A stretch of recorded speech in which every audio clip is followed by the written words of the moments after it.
from the Energy Boutique with your energy and ascension forecast for Sunday, November 2nd to Saturday, November 8th. So last week, of course, we were bridging the gap between October and November. But of course, we had a lot more bridges to gap than just that.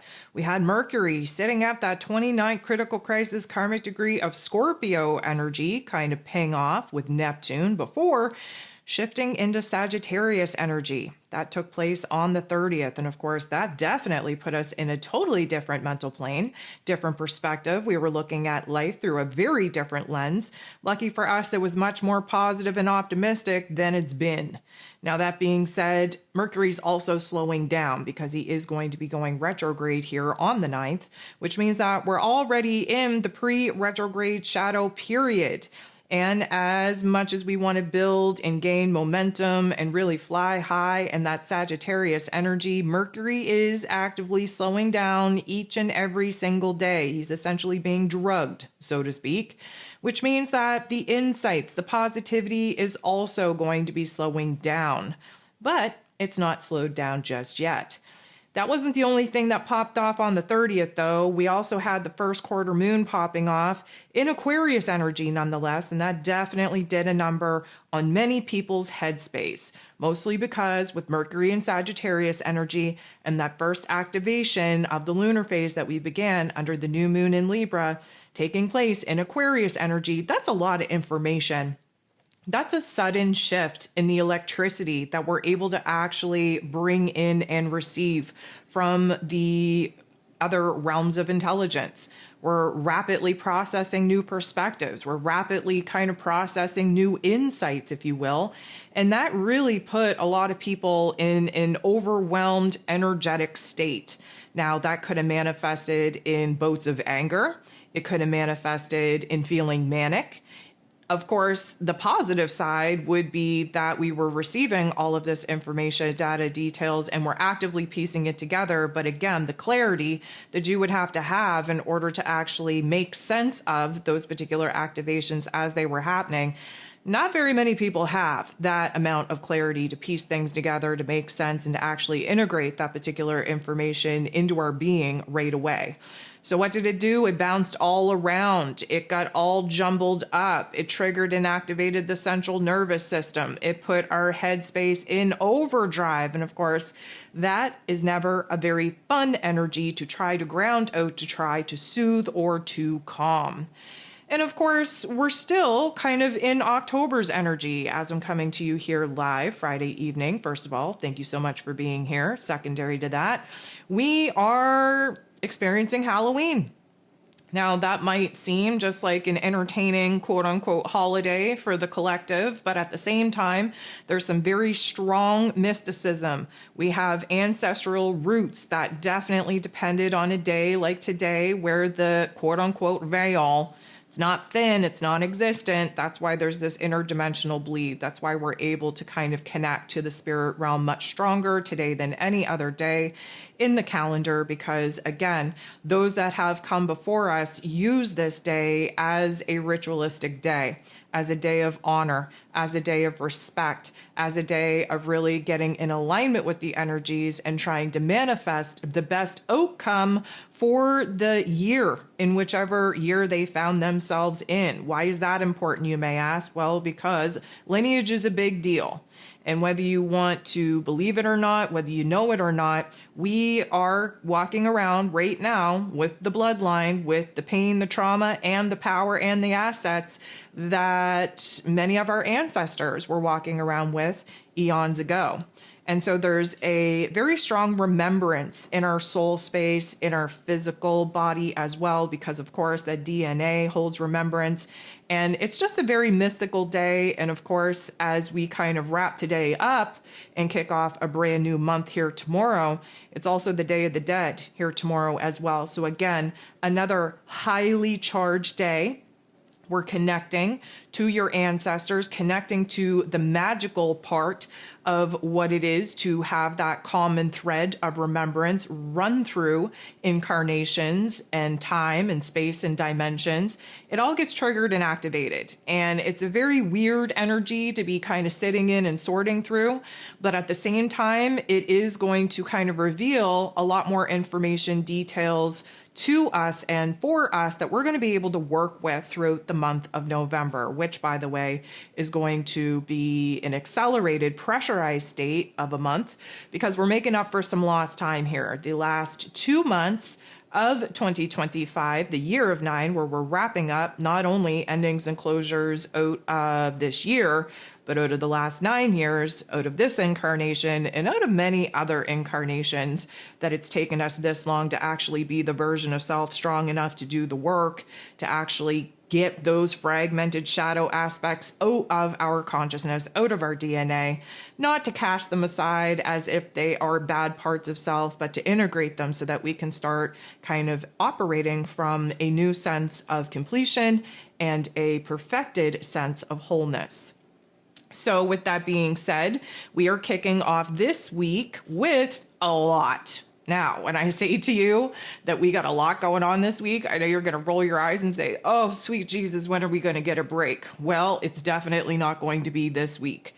This week is an accelerated pressure cooker type of energy. We have so much going on just this week alone that it should be a good indicator of the shit that we do need to get together in order to actually overcome November in the most positive of ways.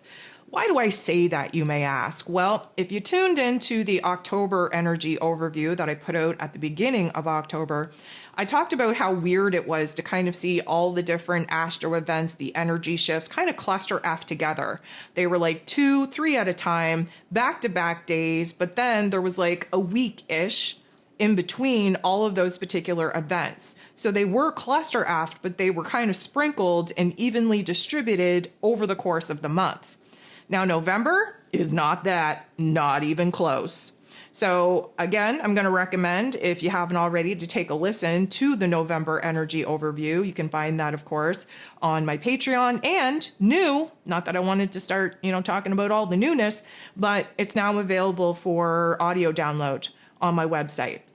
I'll talk a little bit more about those changes coming at you. But if you haven't listened to the November energy overview, here's what I will say. Where October cluster F the astro events together, but gave us a break in between those cluster Fs of energy shifts, November is back to back to back to back to back to back to back to back. Meaning we have something happening either every day or every other day.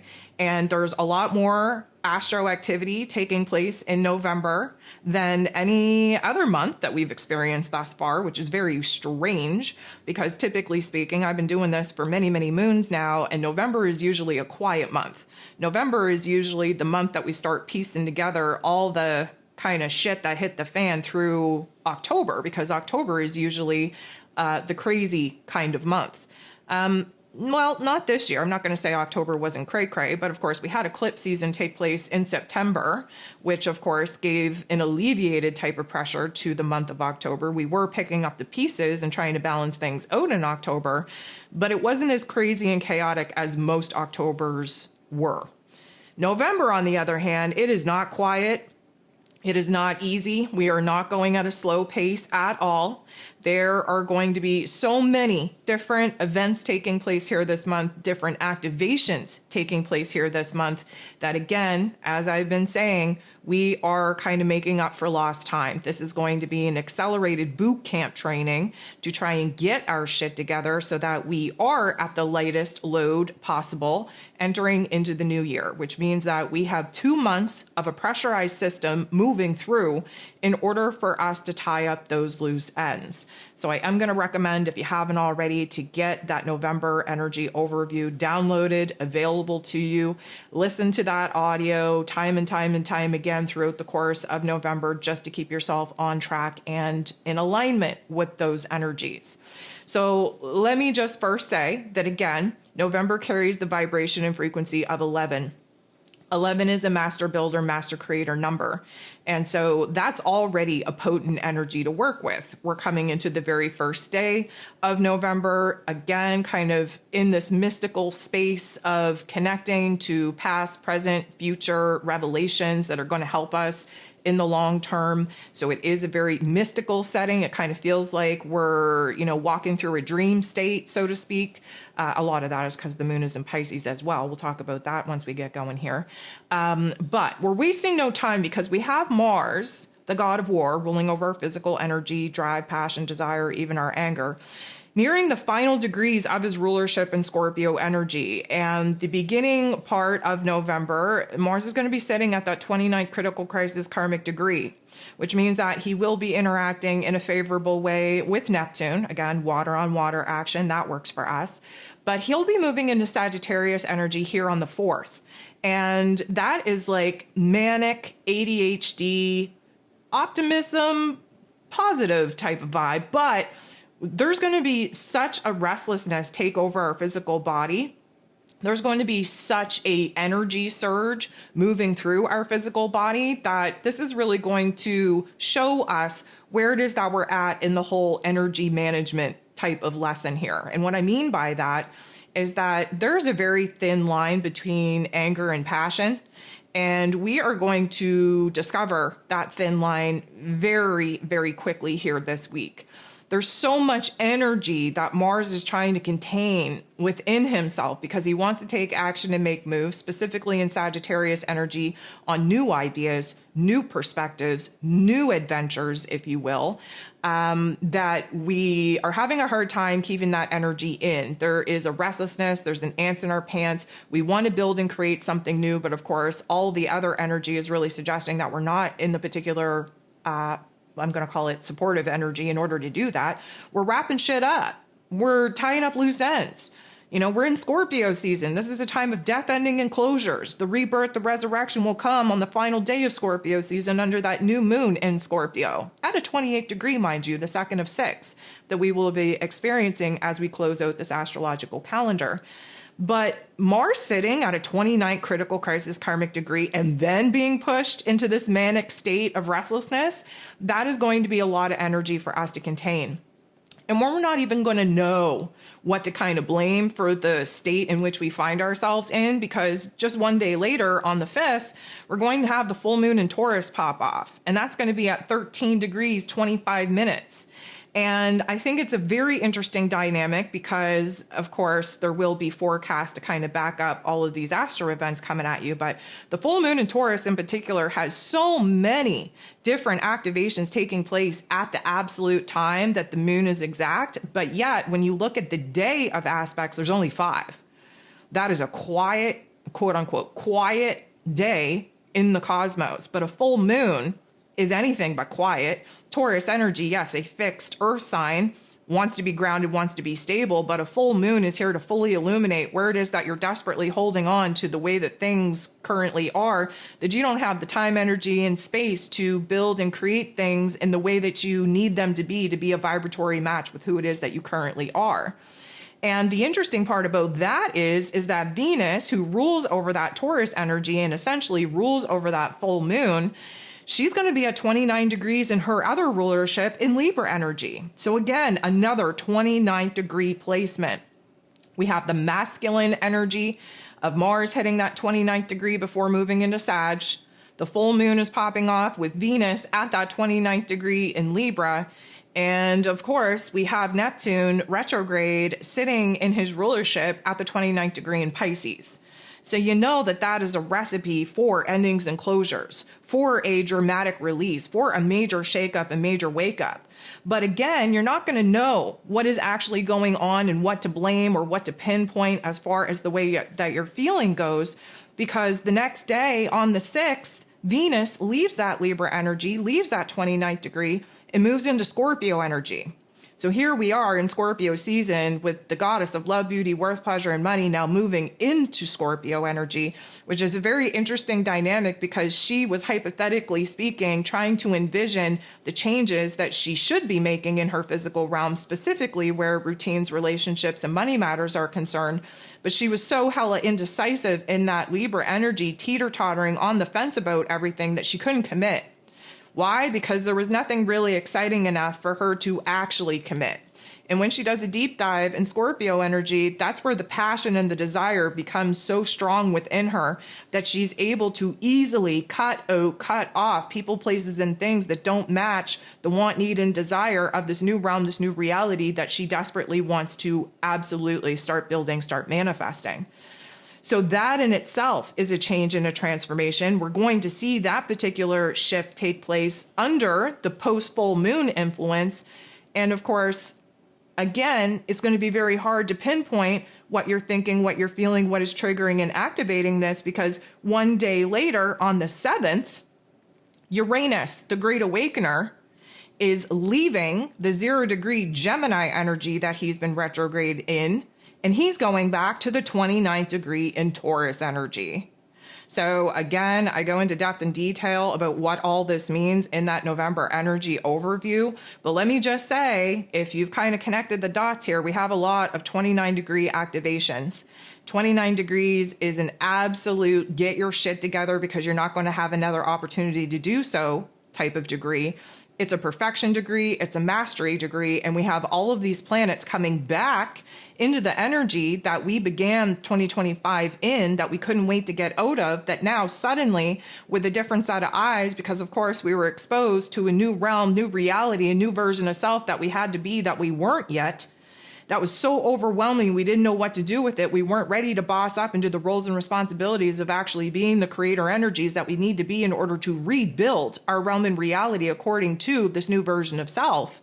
That we backtracked, we retrograde, and now, weird as F, we're coming back into what we deem to be so uncomfortable, so absolutely not okay energy that we were sitting in at the beginning of the year, and suddenly now we're coming back to it like we can't wait to be in it, like we're home, like it's tried, tested, true, comfortable, and familiar. And that is just proof that, again, you can find yourself in an uncomfortable situation and circumstance, but because it's familiar, you gaslight yourself in thinking that it's actually a comfortable place for you to be in. It's not. We are going through, again, the last series of endings and closures before we re-enter all of the energies that these major heavy-hitting planets entered into earlier on in this year, that we just were not the versions of self that we needed to be in order to adapt to those particular energies.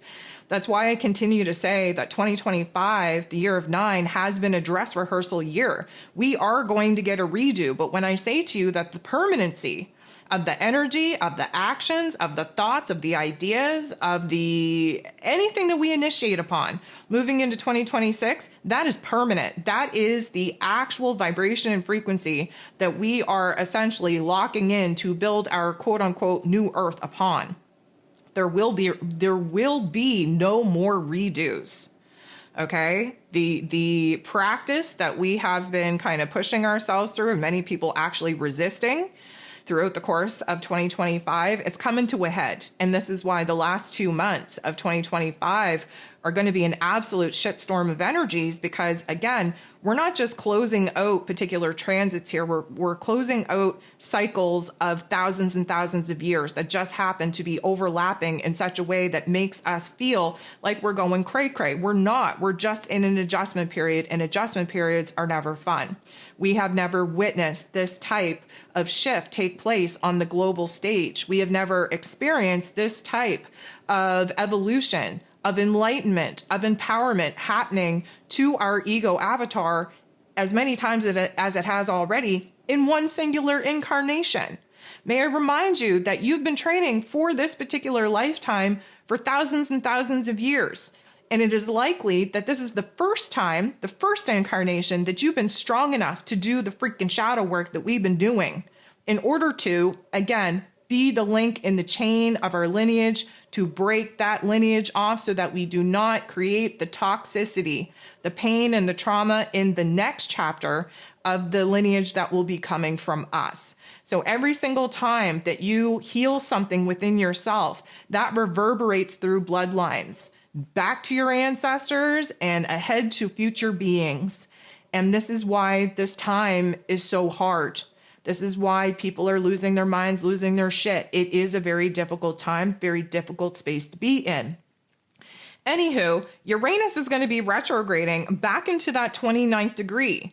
So again, sitting there for a very, very long time before going direct. And again, we will retrace our steps and we will do the exact same thing that we did this year with a little bit more pizzazz, a little bit more control, a little bit more empowerment in early 2026.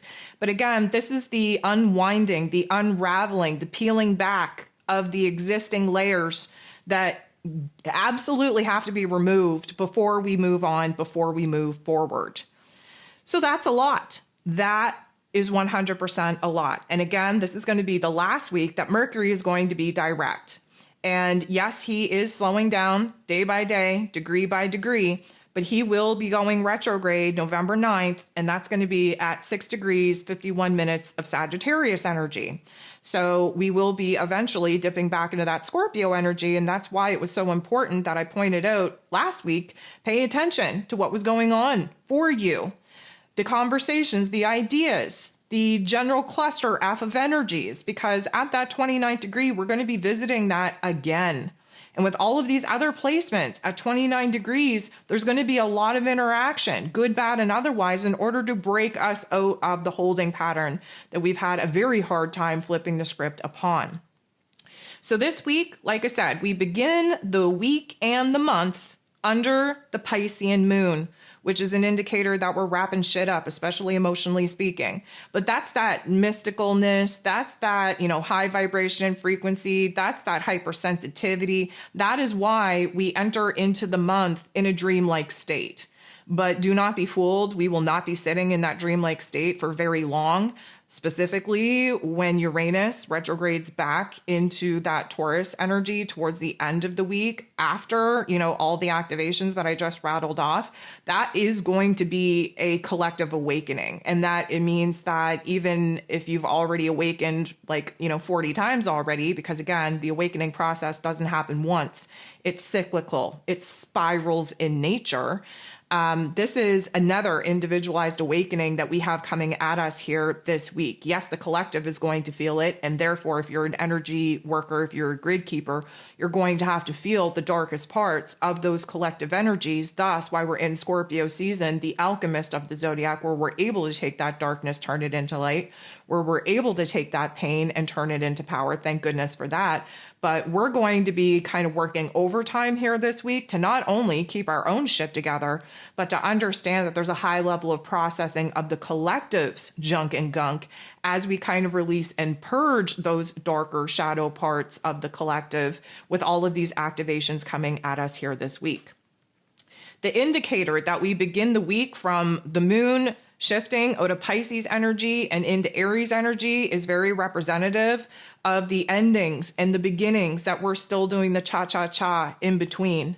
The moon shifting into Aries energy, that means that we're moving to a brand new emotional cycle where we're going to feel overwhelmed in the point where we want to take action and make moves. I think it's a very interesting dynamic because, of course, Mars rules over that Aries energy, and we have Mars again sitting at the final degrees of his rulership in preparation to actually move into that new Sagittarius energy. And the moon is going to be in Aries energy, again, that Mars rules over, while Mars actually shifts into Sagittarius. That's a lot of fire.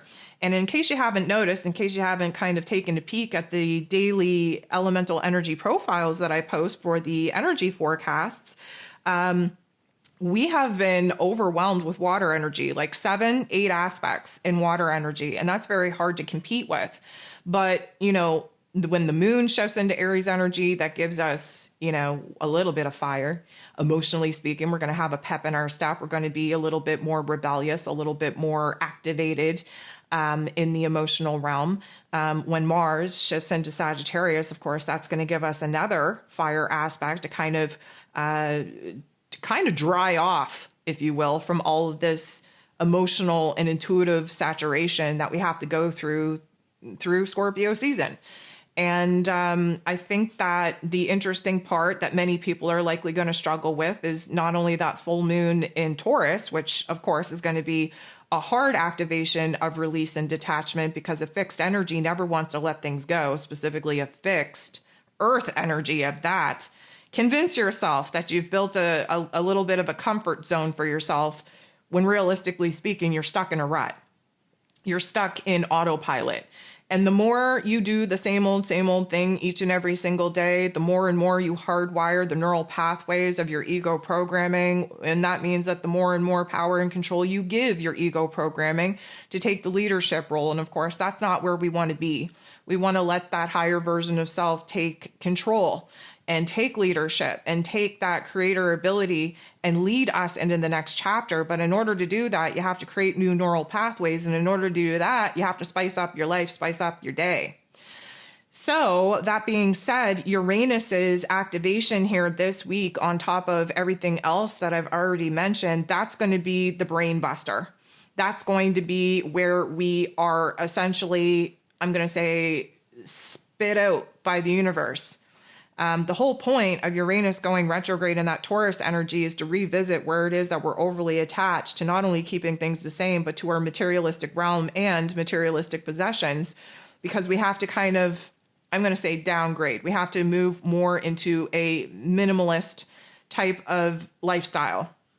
And so if you've been doing that, this should be no big deal. If you haven't been doing that, you might want to prepare to have a lot of situations and circumstances, basically shit hitting the fan, where unexpected circumstances are going to force a quote unquote loss of a lot of the things that you would never choose to let go of, that your soul needs you to let go of in order to lighten the load as we prepare to move into 2026. But that's not the kicker. The kicker, I think, yes, we're going to have major changes and transformations when Uranus kind of does that backpedal, but the moon is going to be in Gemini energy as Uranus leaves that Gemini energy. And here's the thing. In Scorpio season, the major change and transformation is taking place on a soul level. And we're doing that by the alchemy process, which is taking something and changing it into another form, particularly something like a better form that we can work with. That's why, we have the ability to take that shitty hand that we've been dealt, play it to the best of our ability, turn that darkness into light, turn that pain into power. But here's the real kicker. The moon in Gemini energy making all of these different aspects, some of them tension filled, because of course we have Mars in Sagittarius that sits across from Gemini energy. So that's going to be in opposition. We have a complete activation before the moon actually shifts into Gemini with Uranus now at that 29th degree in Taurus energy. We have a lot of activations with the moon in Gemini, and that is going to change the heart space and the head space. And we need that particular activation to take place in order to have the major change and transformation in our soul being that the Scorpio season is being focused on. And as if that wasn't enough, we're going to end the week with the moon shifting into her rulership in Cancer energy. And that means that the sun and the moon are going to be in water energies. And water on water action is, yes, in a positive way, both cleansing and purifying. And it definitely renews and restores our emotions and our intuition and our imagination and our creativity. But there's going to be a lot of negative tension-filled aspects pop off when the moon is in Cancer in order to highlight, because Cancer, typically speaking, is overly attached to the past and trying to keep things the same. There's some emotional boundaries that we either don't have and need to have, or have too much of and need to break down. And that is going to be a cluster of heart activations on top of course, Venus now moving into Scorpio energy, another water sign. So what I'm getting at is that people don't really do well in Scorpio season, and the majority of people don't do well when the moon is in Cancer. And to have the sun in Scorpio and the moon in Cancer, I don't know. I'm not a betting girl, but if I was a betting girl, I would put money on the fact that it's going to be a tough time for a lot of people, specifically this week with all those activations, but then having to really kind of emotionally process all that is changing, all that is transpiring when the moon moves into Cancer energy and just desperately wants to keep things the same. And we can't do that. We have to change, we have to transform. But in order to do that, we have to come to a certain term of acceptance with the way that things kind of, unfolded, the way that things actually are, and kind of realize that we have a lot of beautiful things that got born out of a lot of ugly situations. And when we have the awareness and the ability to flip the script in the most positive of ways, then nothing really bad is bad. It's just an opportunity to strengthen our being and to strengthen our identity and to see how strong we actually are. And so, I know everybody kind of cringes at the fact that it seems like every week we're just getting kicked while we're down. But essentially, we knew that this year was going to be that. You should have prepared for that. I did not sugarcoat it in any kind of way. And here we are wrapping up the final 2 months of this absolutely shit-kicking year. And we are, again, not only being accelerated through this process, but the volume is being turned all the way up. So let me also just say, before I jump into, what we're really here to talk about, that Thursday in particular, this week, okay, so what is it, the 6th? It has 18 different aspects. That is so crazy to me. I flip back throughout the weeks and the months of reporting. I cannot find a day that was as crazy, as chaotic as 18 different aspects. And of course, the 6th is the day after the full moon. It is the day that Venus is shifting out of Libra and moving into Scorpio. It's the day before Uranus retrogrades back into Taurus energy. But again, with all of those back-to-back energies, you're really going to have a hard time pinpointing what energy shift is causing what. But 18 different aspects, holy bejesus. Let's put our energetic helmet on, our energetic, knee pads, wrist pads, elbow pads, all of the things, because we're definitely going off-road. And here on Thursday, it is going to be a bumpy ride. So that is your cautionary note. But again, nothing is against us. Everything is for us, to build us up, to strengthen us, so that we can remember who it is that we are. And once you remember who it is that you are, you don't cringe at this type of forecast, because you welcome it. You welcome the challenges because you've done the work to master your own energy, and you recognize that when shit wants to hit the fan, that we already have the tools out ready to clean that mess up, because we were anticipating it. You're not going to take us by surprise. Even if it was a little bit of surprise, we are hella prepared. We've been through this through lifetimes, and we're finally activating the DNA within us in order to remember that, and therefore there is nothing to fear. So before I jump into the Ascension symptoms here this week, again, I just wanted to take a quick moment to let you all know that, yes, as I previously talked about, I think it was last week, about shifting over to my own website. That is taking a whole hell of a lot more time than I anticipated, because it is very hard to kind of build out the back end of a website for memberships. I'm not really trying to replicate what I had going on Patreon on my website. It is going to be different, but you're probably going to notice differences on Patreon if you're over there already. November is the changing month where content is going to be changing. Membership is changing. I will slowly but surely be trying to move everything over to my website. It's not happening all at once. Trust me, you're not going to be left out. You'll get a lot of different, reminders when that actually happens. But again, as I've already kind of, illuminated to, you can now download the audio forecast. November overview is already over there. And as the astro events happen and I, record those particular forecasts, they will be available for download pay-per-view for those of you that, again, don't really like Patreon. And again, we're in a transition here to move away from Patreon and to have everything housed and easily accessible in a lot more organized fashion over on my website. So you'll be able to find the November energy forecast for sure, the November zodiac forecast as well, a little bit of a change to who gets access to that on Patreon. But of course, you can jump over to my website at any time. It will always be there. The moon guide is going to be switching up a little bit just because I am going to be incorporating that in a membership tier on my website. Again, not done yet. Hoping to have that done. I don't know when. I hope for the best each and every single day, but technology and time really isn't on my side. And the only thing that I wanted to kind of illuminate is that I'm going through a transition as well. It's something that I've talked about for the last couple of weeks. I've alluded to it, dropped little hints about it over the course of months. Everything is changing for me as far as November goes, because that's my solar return.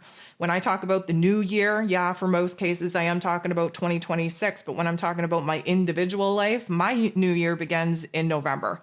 That's my birthday. That's when the solar return happens. That's when I have a fresh, clean slate. That's when I boss up into the identity, the version of self that I want to be, that I need to be. And that requires changes and transformations taking place to how it is that I've been the energy guide. And so again, adjustment periods are never fun. I'm not having fun trying to do this adjustment period, but I know it's the right thing to do. I know that once it's done and everything is kind of, organized and where it is that it needs to be, it is going to be better. But I myself am having a hard time with these adjustments. I myself am having a hard time bridging the gap between what once was and what could be. And so, again, just wanted to illuminate the fact that there are going to be a multitude of changes. I will do the best that I can to keep you up to date on all of those changes so that things aren't crazy and chaotic. But for those of you that had reached out and messaged me about booking a one-on-one session, those appointments are no longer available. My books are officially closed for the year of 2025. I am actively working on the 2026 year ahead readings for those that have snagged a spot. That is what I'm working on for the rest of November, the rest of December in preparation for 2026. If you wanted to grab a spot for your year ahead 2026 reading, there are still a couple of spots left, but those are the only one-on-one services that I will be offering throughout the course of what is left of 2025. So thank those of you who have kind of, jumped in and reserved yourself a spot for those 2026 year ahead readings. They are very long, very detailed. They're literally your energetic Bible that you need to reference and lean upon through each and every single month throughout the course of the year.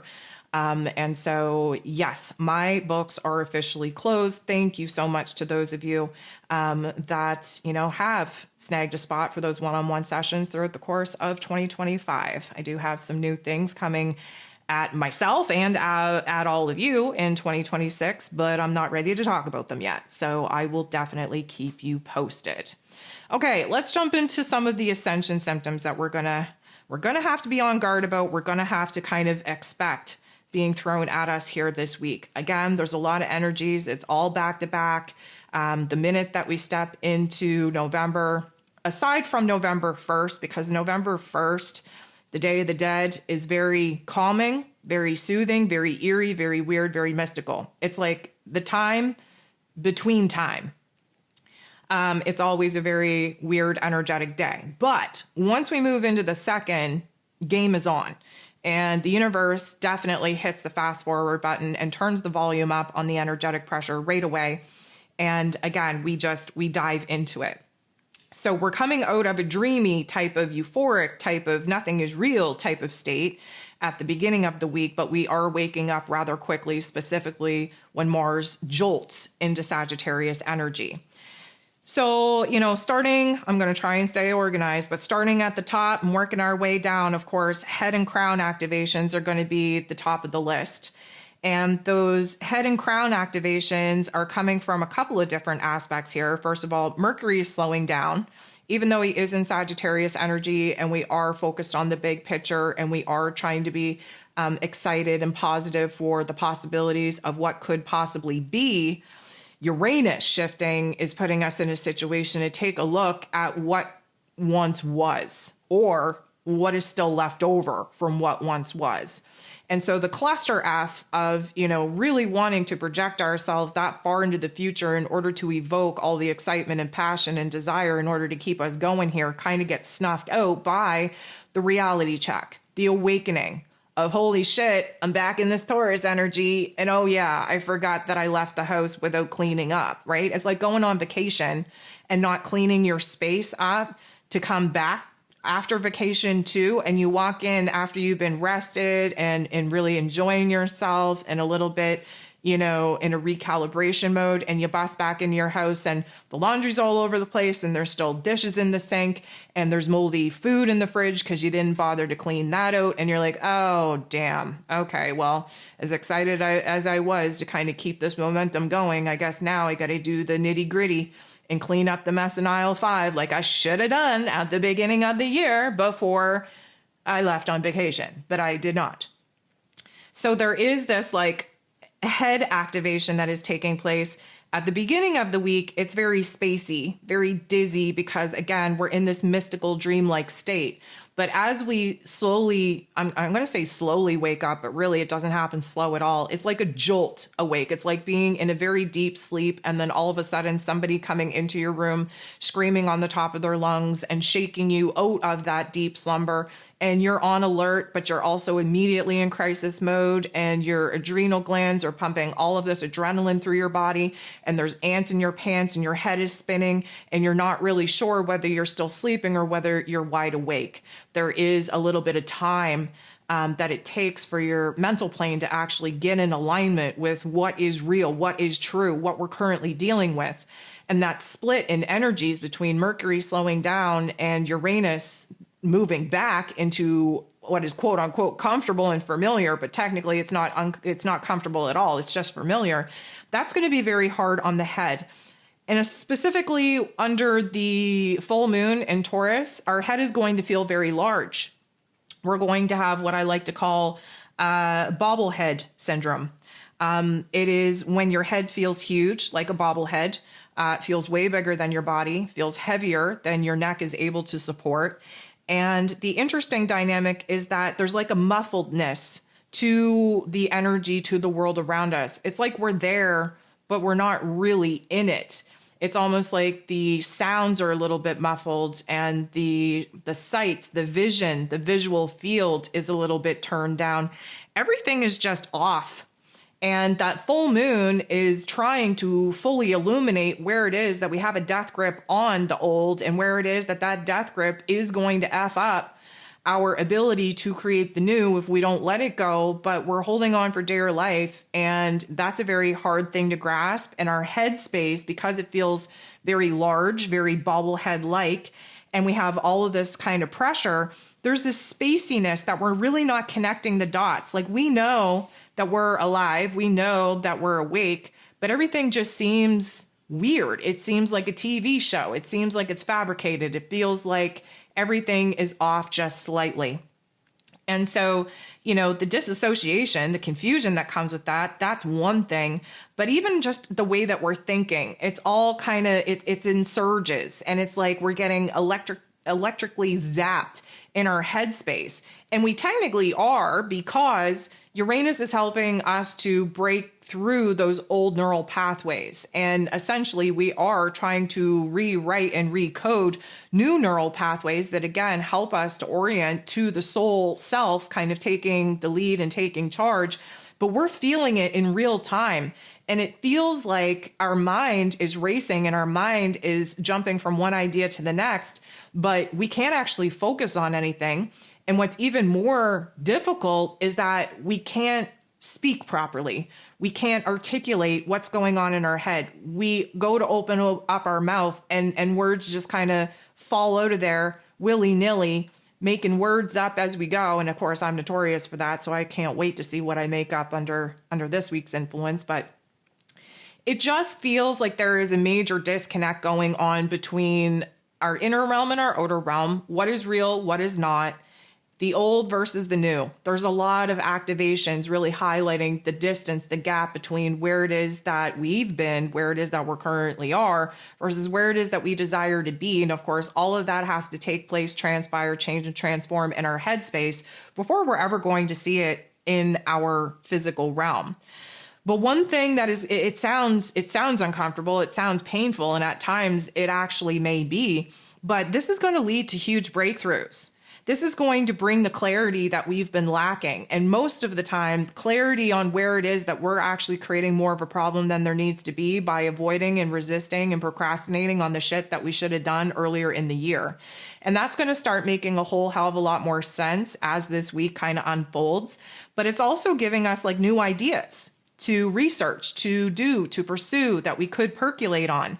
It's giving us new vision, new insight on what could possibly be if we were just to get out of our own damn way and shut the door on what could have or should have been. It's going to bring solutions to some long-term standing problems that we've been banging our head against a wall about. And that's what we've been praying for. But it's coming in such an abrupt, such in your face, such take over your brain kind of way that it's jolting a perspective that we're not ready to process yet. You know how sometimes you get, shocking information and you know it, you've said it, you've repeated it, you've talked about it, but it hasn't like settled in yet. It's like you almost have to ask yourself, like, did that happen? Like, is that true? Did that happen? It's like it takes a little bit of time to actually like let that information settle in and become part of your being. And Uranus is the great awakener, and he does so by jolting us out of the holding patterns. And he does so by throwing wild card energies at us. And we have to expect the unexpected with Uranus specifically being activated to go back into a territory that he didn't necessarily want to go back to. But we do, we have to. And we have to be open-minded and open-hearted enough to see where it is that we're the ones holding on to that dead horse. We're the ones that refuse to bring a particular finality to particular topics and themes, specifically karmic contracts. And so a major breakthrough in the mental plane, but we are going to feel the spaciness, the dizziness, the disassociation, the confusion, the actual mental hurt of feeling those neural pathways either die or get reborn. And again, we're in Scorpio season, so this is the name of the game. But it's going to feel like if you ever had like a head cold or you had like a lot of head congestion, it's going to feel very heavy, very weighted, very stuffy.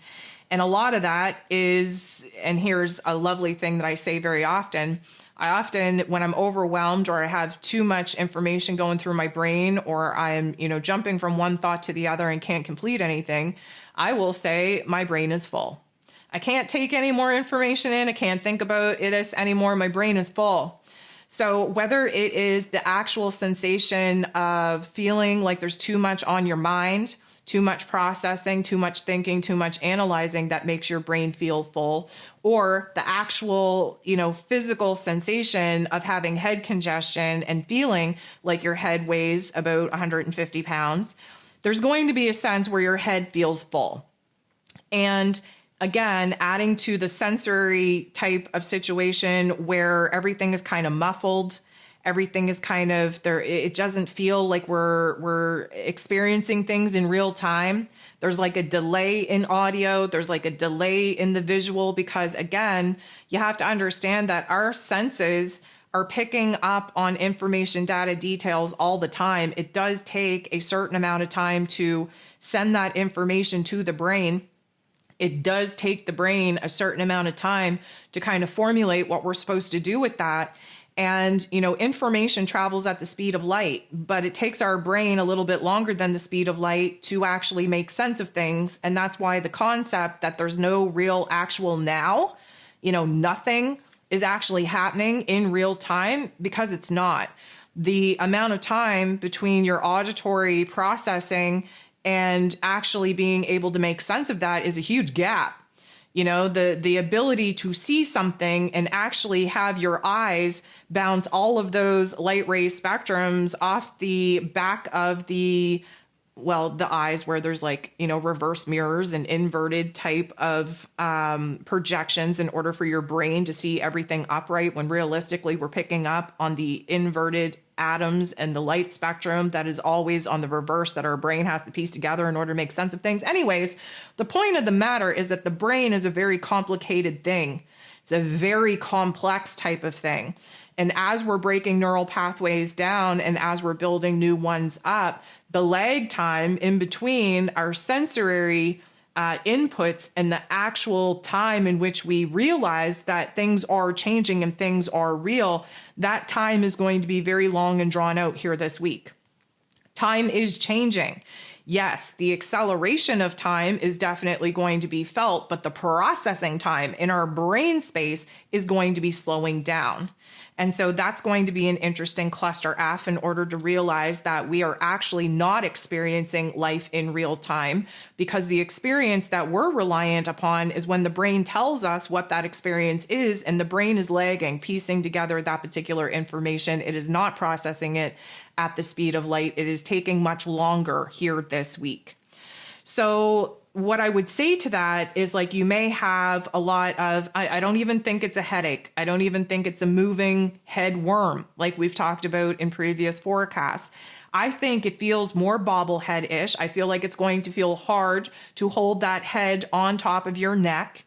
I think that there's going to be a pressure in your head, and it may actually trigger sinus issues or eye pressure, but it's not going to be full time that happens. Those are just activations. And the reason why you may have one day that your sinus pressure is so freaking bad that you think you're going to have a sinus infection, and then all of a sudden it bubbles up and it breaks away, and whether it be that day or the day after, suddenly that's gone. It's because your third eye is being activated. And when we have these downloads, and when we have these insights, and when the brain is actually capable of creating a new neural pathway that illuminates a different perspective and therefore different insights, that in itself is activating a new level of your third eye being able to pick up on subtle energies in the bioenergy field that, of course, is currently being cleaned out. We're in Scorpio season. It is time to take a good look at what is attached to our biofield, what is creating slits and holes and defects in our biofield, because that's how our energy is leaking out. And that is how parasitic type of vibrations and frequencies get in.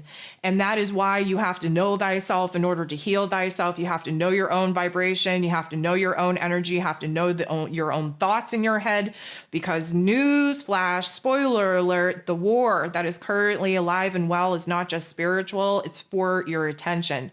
It's a mind attack. And there are plenty of people that do not have a strong enough biofield that cannot repel the frequencies, the vibrations that are artificially being man-made and created in order to infiltrate your biofield, to plant certain vibrations and frequencies, narratives in your headspace. That is where those darker thoughts actually come from. That is, if you want to talk about it, that is the MK Ultra mind control that many people thought was just a conspiracy, until I'm going to say there's still a lot of people who think it's a conspiracy, but take a good look around. People aren't losing their minds because they're naturally crazy. People are losing their minds because they're being electrically attacked. This is why doing the energy work is so important. This is why understanding the biofield, how to strengthen it, how to protect it, how to clean the junk and gunk out of it is so important. This is why we talk about these ascension symptoms every freaking week, so that you can understand when they happen, what you can do to soothe them, what you can do to comfort them, what you can do to have power and control over them, so that, again, you're strengthening your bioenergetic shield. And if you're like, whoa, that's a lot of information, I don't even know where to start. I wrote a book. Okay. Oh, and by the way, I was just informed last week by a very gracious person in the community that they tried to go ahead and download my book from my website, and that the link was no good. So I don't know how many people have actually been trying to download that book. I did think it was weird that I didn't, sorry for the dog in the back, but I did think it was weird that I didn't have as many people choosing to download the digital copy as I did actually, trying to purchase the hard copy from Amazon. But I guess that's why, because the link was no good. So if you don't have a copy of the book and you would like to have immediate access to that particular information so that you can build that biofield up and strengthen that, please go ahead, download the book. That is your Ascension manual, your Ascension Bible, if you will. And it really does kind of explain the attacks A lot of these ascension symptoms, yes, are natural and organic because of the sun really kind of, shooting off all of these new solar codes and activating particular parts of our DNA. But there's an artificial attack happening as well. And a lot of people that get, bombarded time and time and time again and can't seem to function with these ascension symptoms, they think that, oh, well, I'm doing the work. Why isn't things getting better? Well, it's because you're being attacked. You're essentially being energetically poisoned. And so you have to know the difference. And in order to know the difference, you have to know thyself. You have to heal thyself. You have to be doing the energy work. And if you don't know where to start, again, I would recommend that you download that book. I digress. The headspace, going to be a major, major factor here this week, but it usually is because, of course, again, the attack is on our attention. The attack is on our mental plane.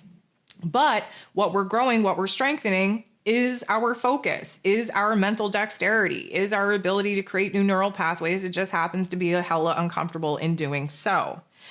Now, I want to talk about the weight of our headspace. I did already kind of previously mention, but the neck isn't going to feel strong enough to support it. We've been struggling with the neck space, a lot of tension in the neck, a lot of weight on the shoulders, if you will.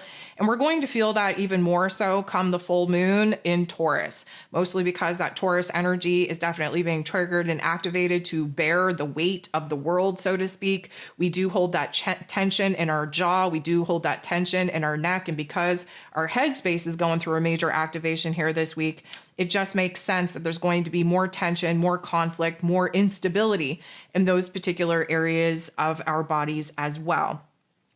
The throat is going to feel a little bit funny, mostly needing to clear it or feeling a burning sensation or itchiness. Now, that burning and itchy sensation can go either or. It's pretty much the same activation.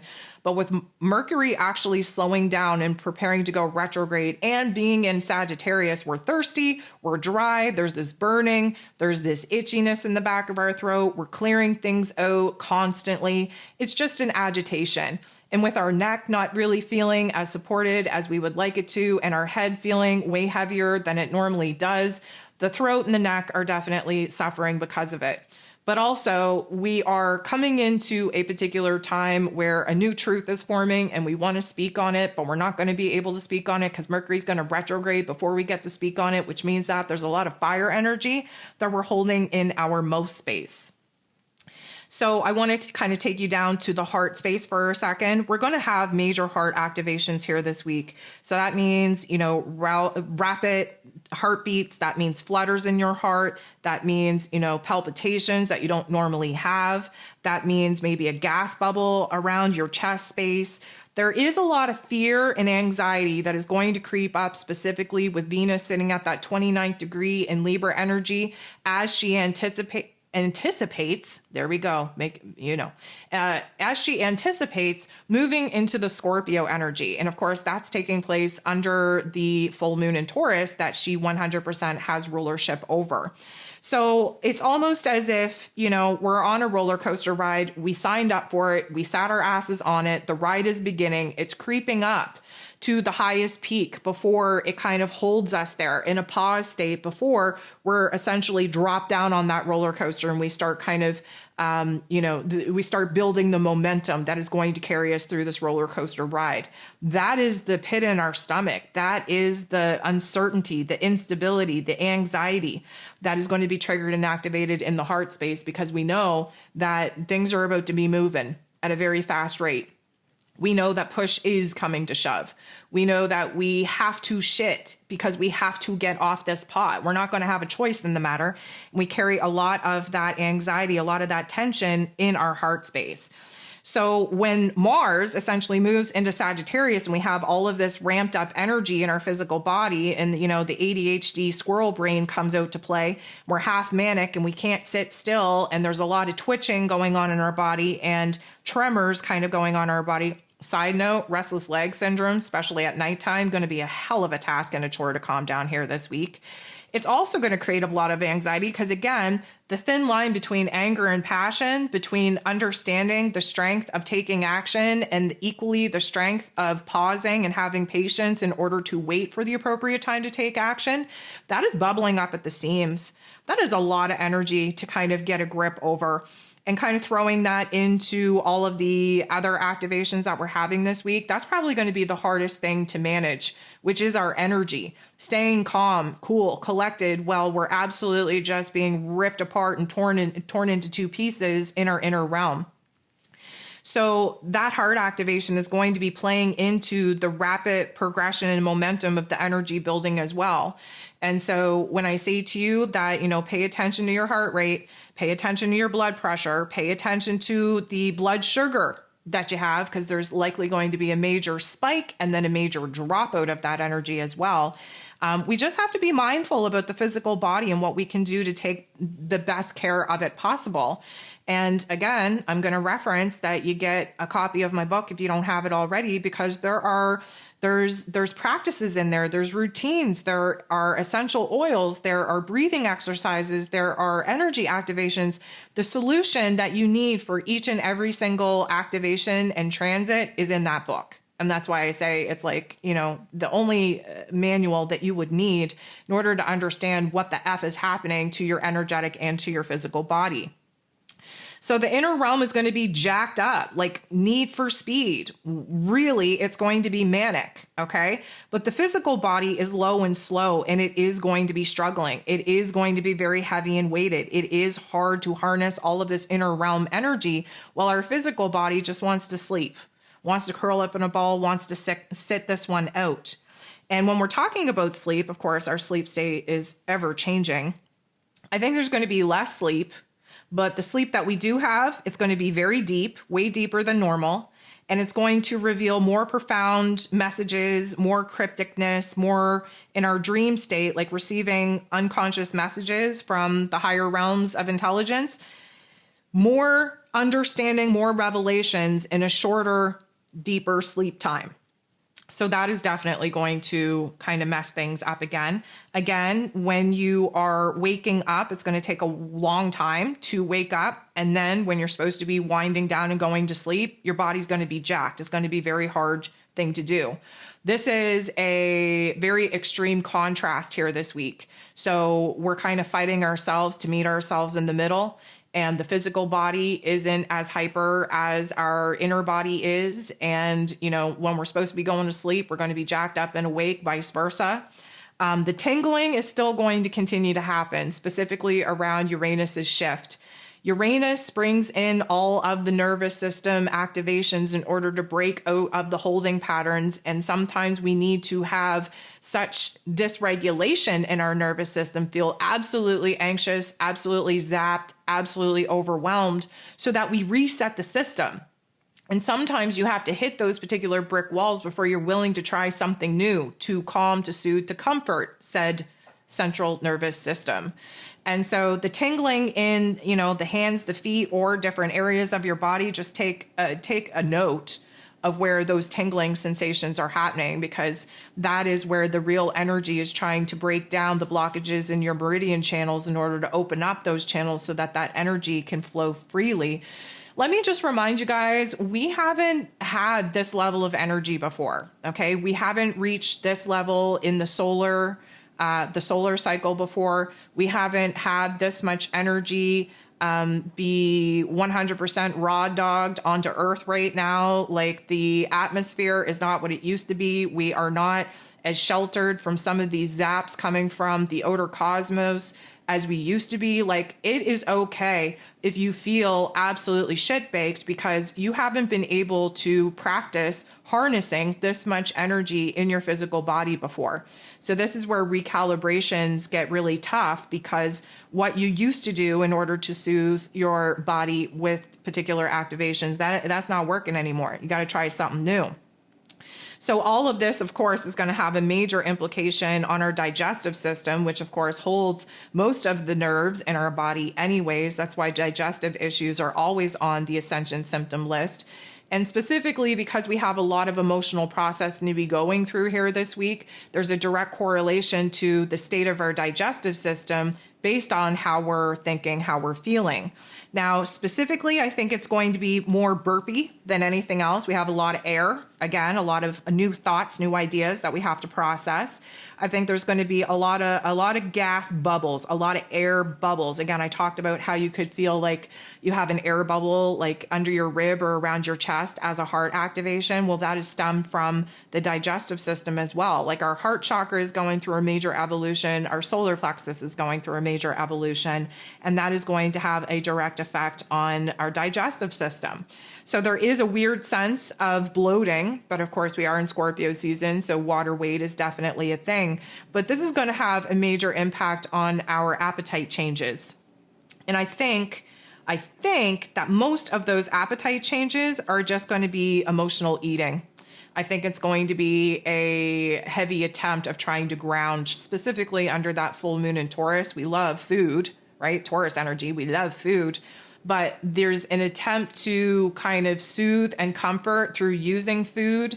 And if it's healthy food, it's not a big concern, but most of us aren't going to want that healthy food because, again, we're reverting back to old patterns and old behaviors to realize that they don't feel good anymore. And sometimes you need to make yourself sick with, stuff in your face, especially with the food that you once used to indulge in that you got away from, typically speaking. There's like this, call back to old eating patterns, to old junk food, and you will overeat and you will eat due to your emotions and you will gross yourself out and you will make yourself sick. But the good thing is that you won't do that ever again. That'll be the final hurrah of you kind of realizing, nope, really can't eat that anymore. That definitely did a number on me. And sometimes you need to learn the hard way. We're humans. What do you expect? So with that fluctuation in sleep and in our digestion and our emotions and our appetite, the temperature fluctuation is also going to continue.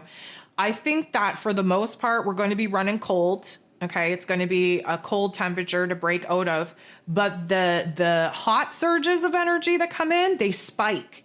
And so it's going to feel like you have hot flashes and then all of a sudden you're freezing to death again. And for the majority of the time, I do think that we're going to be on that colder side, but those spikes of energy coming in from the electrical system, coming in from, Mars and Sagittarius energy, coming in from the full moon, kind of, pushing a lot of uncomfortable energy through our system to highlight where it is that the holding patterns have got to go. It just feels like we're going to be zapped with heat, but then immediately return to cold and freezing. And of course, that is going to have a major impact on our skin, and our skin is changing as well. Please pay attention to any rashes, any breakouts, any eruptions of the skin, whether it be sore or itchy, doesn't really matter. The skin is the last line of defense in order to kind of translate what's going on to our inner organs. And yes, itchiness is a sign of healing, but at the same time, we are detoxing. We are coming to the point in Scorpio season where all that darkness, all that shadow, all that pain, all that trauma is trying to come out, and it's got to go somewhere. In order to release and detox and purge, usually the skin is the last line of defense. So pay attention to that for sure. Again, there is a dehydration versus hydration issue going on here. You would think with all these water energies that we would be fully hydrated, but we're not. Most of us are on the side of being dehydrated. And so keep those fluids to you, even though you feel bloated, even though you feel like you're about to puke all that water up, you definitely have to keep that water to you because it's doing more in all the bodily systems than just, trying to keep your skin from cracking, your lips from drying out. So guys, I think that's all that I wanted to talk about here this week. It is going to be a double down doozy of energetic shit shows that, you just got to roll with it. You just got to go with the flow. You just got to trust. You just got to surrender. You just got to understand that it's part of the process. You got to understand that you're going to be better off for it. Does it feel good when it's happening? Absolutely not. Does it feel amazing once you get through it and you realize that, guess what? You rose up, you rose above? Absolutely it does. And it's going to put you in a brand new energetic space, being able to channel, to harness, to receive a lot more of that electrical activation coming from the cosmos, which means in turn, the ascension symptoms won't hurt as bad. And so again, I'm just going to recommend, if you're struggling with Ascension symptoms time and time again, week after week, and they don't seem to be getting any better, definitely do a deep dive into the Ascension manual and kind of discern whether or not you're actually experiencing Ascension symptoms or whether or not you're actually being poisoned by all of the artificial electricity coming at us out in the world. We have to do better. We have to be better. We have to boss up. We are in boot camp. We're running out of time. We got to get our shit together. And there's no better week to start doing that than this one. I thank you so much for tuning in. I send you so much love, and we'll talk to you soon.